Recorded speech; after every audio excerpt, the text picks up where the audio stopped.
नमस्कार। आज मैं भारतीय जनता पार्टी के सपोर्टर्स से एक बेहद जरूरी बात करना चाहता हूं। कुछ दिन पहले एक बीजेपी का कट्टर समर्थक मिला, बड़ी हल्की सी गंदी सी स्माइल देके बोला, अरविंद जी अगर आप हार गए तो क्या होगा। मैंने भी मुस्कुराते हुए पूछा, मैंने कहा भाई मेरी छोड़ो, ये बताओ कि अगर मैं हार गया तो तुम्हारा क्या होगा। वो एकदम सकपका गया, बोला मतलब। मैंने कहा भाई ये बताओ तुम्हारे बच्चे कहाँ पढ़ते हैं। बोला सरकारी स्कूल में। मैंने पूछा अब सरकारी स्कूल कैसे हैं। बोला स्कूल तो बहुत अच्छे हो गए, टीचर भी बहुत बढ़िया पढ़ाते हैं, रिजल्ट भी बहुत अच्छे आ रहे हैं। तो मैंने पूछा ये बताओ कि बीजेपी की कितनी राज्यों में सरकार है। बोला 20 राज्यों में। मैंने पूछा किस राज्य में अच्छे स्कूल हैं, तो बोला कहीं नहीं। मैंने कहा फिर ये बताओ अगर मैं हार गया तो तेरे बच्चों का क्या होगा। दिल्ली के सरकारी स्कूल फिर से कबाड़ा हो जाएंगे। बोला हाँ ये बात तो है।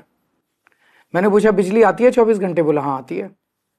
मैंने पूछा बीजेपी के किस राज्य में 24 घंटे बिजली आती है। थोड़ा सा सोच के बोला कहीं नहीं। मैंने पूछा तुम्हारा बिजली का बिल कितना आता है। बोला 0। मैंने पूछा और यूपी में जहां बीजेपी की सरकार है वहां लोगों का बिजली का बिल कितना आता है। बोला जी वहां तो हजारों रुपए महीना आता है। मैंने कहा तो भैया ये बताओ अगर मैं हार गया तो तेरा क्या होगा।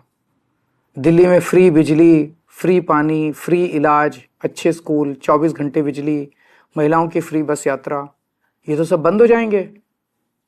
कम से कम हर महीने 25,000 रुपए की चपत लगने लगेगी। है 25,000 रुपए देने को।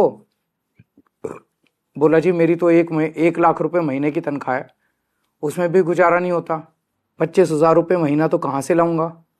मैंने कहा तो फिर बीजेपी भूल जाओ, राजनीति भूल जाओ, पॉलिटिक्स भूल जाओ, अपनी सोचो, अपने परिवार की सोचो। ये सोचो कि अगर केजरीवाल हार गया तो तुम्हारा क्या होगा। वो संतुष्ट हो गया, बोला सर मैं इस चुनाव में तो आपको वोट दे दूंगा पर मैं बीजेपी नहीं छोड़ूंगा। मैंने भी मुस्कुरा के कहा भाई जैसी तेरी मर्जी।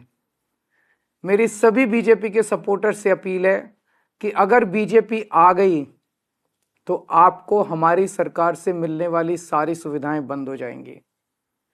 मोटे मोटे तौर पे 25,000 रुपए हर महीने की चपत लगने लगेगी। हैं इतने पैसे, भुगत लोगे? नहीं ना। तो फिर मैं आपका भाई होने के नाते आपको सलाह दे रहा हूं, झाड़ू पे वोट दो। आप चाहे अपनी पार्टी मत छोड़ो, लेकिन इस चुनाव में झाड़ू पे वोट दे दो। इसी में आपका और आपके परिवार का फायदा है।